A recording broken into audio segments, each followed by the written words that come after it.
Alright, and we're back. This looks to be this is slightly different from where I left off in the previous video, but it's still the same area. It's just the video cut off a little early, so my apologies if you're a little disoriented, but this is pretty much the same area that I left off in. Oh, that's a nasty surprise. What the hell was that? That would be one of Bill's traps. Your friend a bit paranoid, maybe? That's putting it lightly. What's the deal with this guy? Well, he helped us smuggle stuff into the cities. He knows how to find things. Well, let's hope we don't blow up trying to find him. Just watch your step, you'll be fine. Just watch your step. Remember who's playing. No, so I have to keep an eye out for his There you go. claymore, his makeshift claymore mines. He's gonna have a few more in the area. Alright, so like I said, I always recommend if you come across a door that requires a shiv to open, I always recommend opening it. So try to have at least 1 or 2 shivs handy just in case, because there's always some valuable items that you can pick up. It's almost, it's almost never not a good time to open these doors. So at the end of the last video, by the way, I started to mention this thing about Resident Evil characters being unrealistic, being kind of it's either that they're one-dimensional or they have too much of a characteristic that makes them completely unrelatable. And so that's a criticism I have, and I feel like it's kind of fair to say that while I'm playing this game, just because, for example, Ellie here. If this was a Resident Evil game, Ellie would have the most high-pitched, squealing voice, would be completely useless. Oh, she'd be Ashley from Resident Evil 4, pretty much. There's really no likable or redeemable qualities about Ashley. I reckon he is.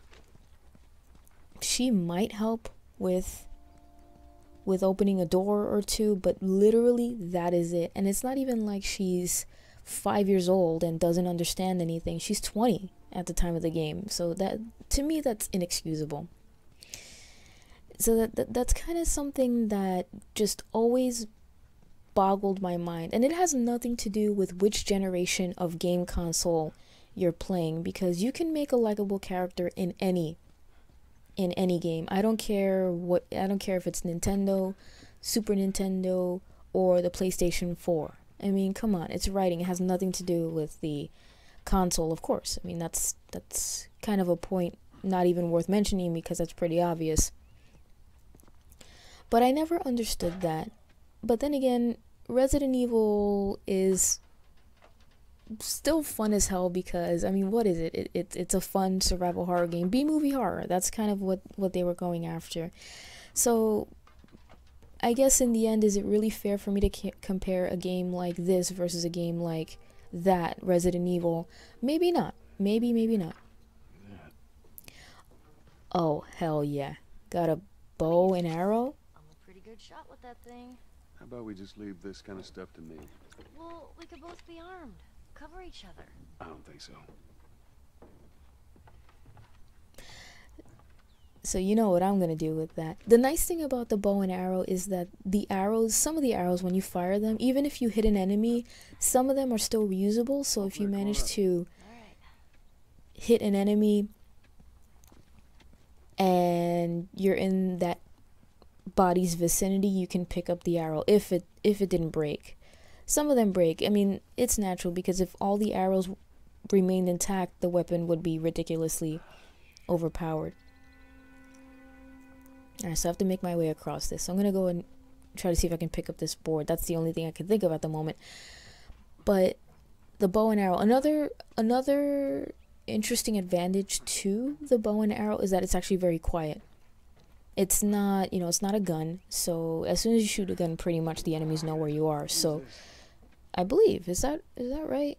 I know if the enemies see you, obviously your position is given away, but I'm pretty sure that the gun is a dead giveaway. That's not a stealthy approach. But the bow and arrow, you can kind of take out a few enemies Now, if an enemy spots the body of another enemy, like a comrade or something like that, if it's a human, then of course they're going to be alerted because, you know, what happened to his buddy. But the bow and arrow is really, really sweet. And the arrows are pretty powerful. Like, there's certain enemies you can pretty much one-hit kill, I've come to learn. So in my previous playthroughs, I really didn't use the bow and arrow as much as I should have. I started to use it more here. You're gonna see that in the next few videos. So here's my here it is in action right now. Let's see if I can get a good shot on this guy. I'm gonna try to go for headshot. Let's see. Okay, that was pretty successful. So I'm pretty happy with myself right there. And Bill ain't exactly the most stable of individuals. So when we get there, you let me do the talking. You understand? I understand. You gotta be clear on this. You don't take too kindly to strangers. All right. Bill's a good guy. You just definitely need some time warming up to you. That's all. And the last thing I want to mention about the bow and arrow is, of course, Daryl Dixon. I mean, he has a bow gun, but I mean, this is about as close to Daryl Dixon as I'm gonna get. So I may as well just enjoy it while I can. Hey, kind of a quick little tribute to him. It's amazing how he's arguably the most popular character in that show. He really is. And not to get into too many details about it, but it's really surprising. It's not surprising that he's a favorite character. I can definitely see the appeal. I mean, but to be honest, for me, I don't have a favorite character in The Walking Dead. I like a lot of them. Some of them I'm like, I can kind of do without. But there isn't really a character that I'm just like overly annoyed with that is just like, oh my god, I hate that this episode is dedicated to him or her. So I guess that's a good thing, if anything. And another thing I wanted to bring up in the previous video, actually. Do I want to go through this door? In the previous video, oh boy, yikes. Joel mentions Tess once again when Ellie brings her up. And that's yet another thing I really like. That's another thing I like that games or movies do when they do it. But I really can't stand when a movie or a game has a character that you're supposed to be invested in. You're gonna go in there? I want to see what we can find. You're gonna find my body when I die from a heart attack. Don't worry. I got this. And by the way, I love how there was a person immediately pounding on the door and yet just teleported away as soon as I opened the door. Really strange to me. I have no idea where this, I don't know if it's a person or an infected. I don't know where they are. Oh, this is getting a little creepy, actually. But anyway, like, in movies or games or whatever it is that I'm looking at or experiencing, when you have a character that you're supposed to be invested in, I mean, the game or the movie goes out of its way to say, hey, be invested in this character. Not the character that you're playing as, but another character, like, who might be related to them. Related to them in some way. Friend, family member. That thing scared the shit out of me. Well, while we're here, let's search the place. And Rachel. Okay. Note to Rachel. Fantastic. So you guys can read that. So, you're supposed to be invested in the character, and God forbid the character dies, or something really bad happens to the character. And of course, Have they ever found each other? the protagonist naturally has a moment of grief, and that sort of thing. But then about 10-20 minutes later, it's like all of a sudden that character never even existed, and the character you're playing as, even though he or she was invested in that other person, just completely forgets about them. It's like you have that one mention of the character dying and then you just never hear about it again. You don't have that moment of extended grief, and I've never understood that. I understand. I can kind of get it for movies, because movies, when you think about movie length, the length of movies compared to the length of video games, you know, certain video games,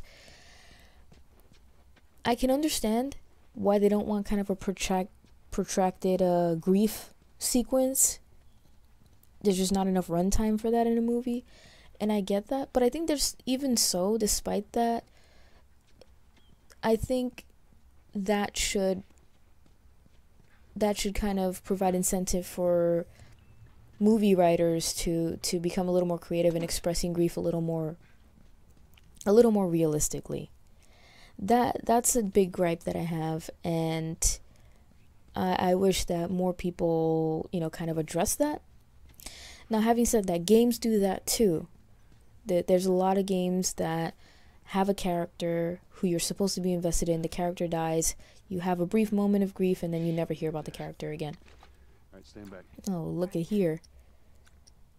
And do I have any ammo? I really hope I do. Let me see, can I switch?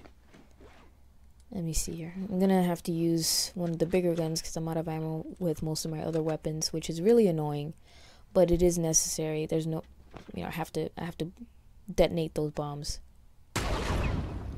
Alright, there we go. I think you're kind of awesome. There's one way to do it. So for me, games, I don't understand it as much with games. And as a matter of fact, one game that I really praise for, I think, doing it right was Silent Hill 3. Get back.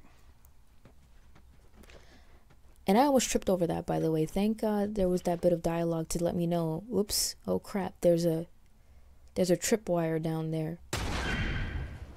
I don't know if it can instant kill you. I would guess maybe, or it could very seriously injure you, but I really don't want to find out the hard way, so I'm glad that it was pointed out to me, which is always nice. But anyway, Silent Hill 3, I don't want to spoil the game, and I'm one person that it doesn't matter to me how old a game is. If a game has a story, I don't want to spoil it for people, because you never know who's not played it. Oh boy. Yet another trap. Damn it, Bill. What just happened? Another one of Bill's stupid traps. There, that fridge, it looks like that's a counterweight. Okay. Alright, so now I have to wait on Ellie to free Joel. Cut that rope, and it'll bring me down. On it! Alright. So, yeah, nothing bad's gonna happen here. No, just Joel hanging around. Of course. Here they come. Alright. I love this part right here, by the way, though. Check this out. Tend to the rope. You notice that there's no ammo count here? All of a sudden, Joel, for some reason, has a Hollywood gun of some sort. You don't need to, like, worry about it. That's kind of cool. He reloads it, but, I mean, he has infinite ammo. He's like, I don't know. So that's kind of convenient, because I'm pretty sure... Well, maybe I did have a decent amount of ammo, and the game's still counting it. I have no idea. I wasn't really paying much attention to how much ammo I had in this particular gun running into this room. Oh, crap. Oh, this is a bit of an annoyance. I'm just glad that wasn't a clicker, because my guess would be if I let a clicker get that close to me, I'm probably gonna die. So, I have a bit of a break here, but there's still more to come, of course. Oh, what did she do? Oh, whoops. That's the wrong way. You can do it. Alright, there's still more enemies in the distance. I don't know if I can shoot them from that far, but we'll see. Alright, well, they're coming here anyway. Good lord. It would be interesting to see. Like, I selected the normal difficulty for this particular run-through, and it'll be interesting to see if Ellie's a little more vulnerable. She was getting attacked there. But if Ellie's a little more vulnerable to attack in the higher difficulty levels, I don't know. I did play through the slightly harder difficulty level. I think it is called hard. But that was it. And then I only remember seeing another difficulty level called Survivor, I think.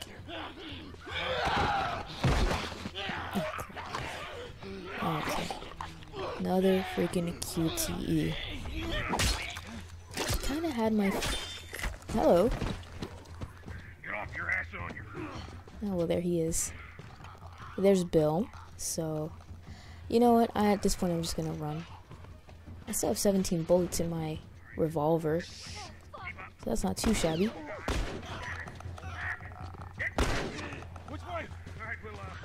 So I have no idea if it was counting the ammo that I was using during that sequence or not.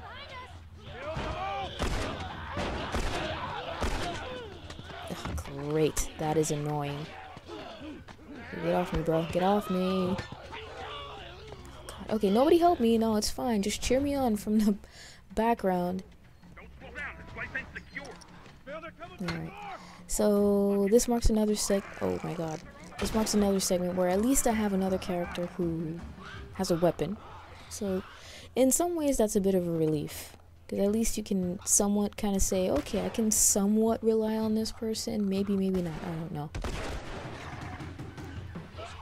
Okay. I kind of have no idea where I'm supposed to go. But I'm always very leery, like I said, of the clickers. And if I'm not mistaken, I think there's at least one more enemy type that's coming up. You'll see it in an upcoming video. Not looking forward to facing that behemoth. Where's Bill? Alright, come on, we're almost there. Oh, I sounded like I was rehearsing some dialogue from Kill Bill. Where's Bill? Coming over. We're getting through. Keep going this way. Move, Ellie, move. Go on, I'm going. It's over. Fantastic.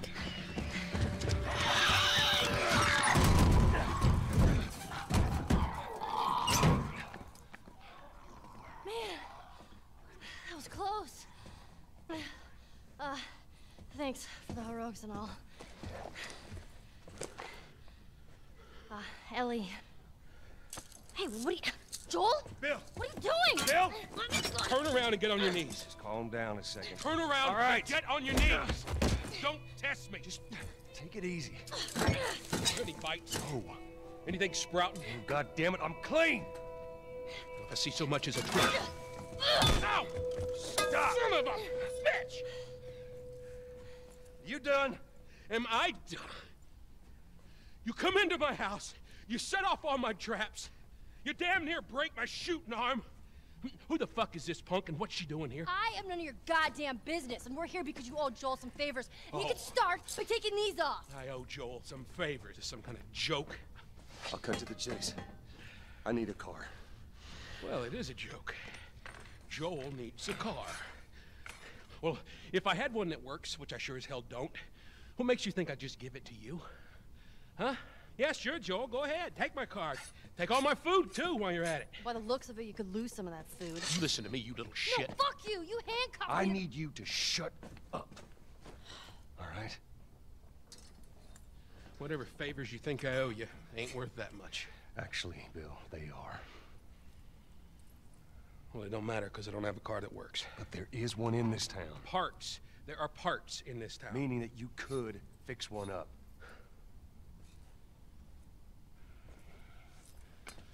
All right.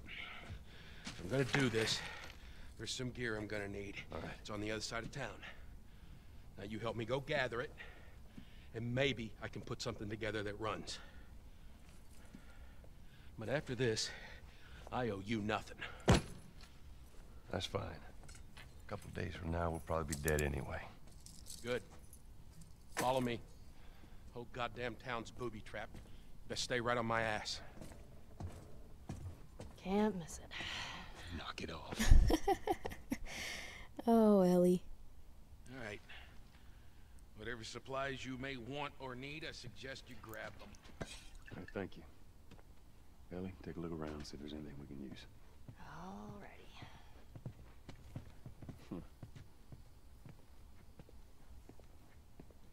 Hey, you know how to play this? Yeah, pretty badly, yeah. I always wanted to learn.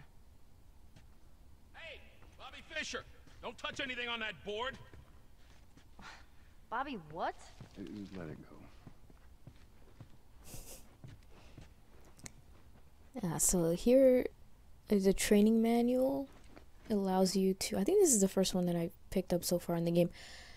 It basically allows you to upgrade a particular melee weapon. In this case, it's the Shiv.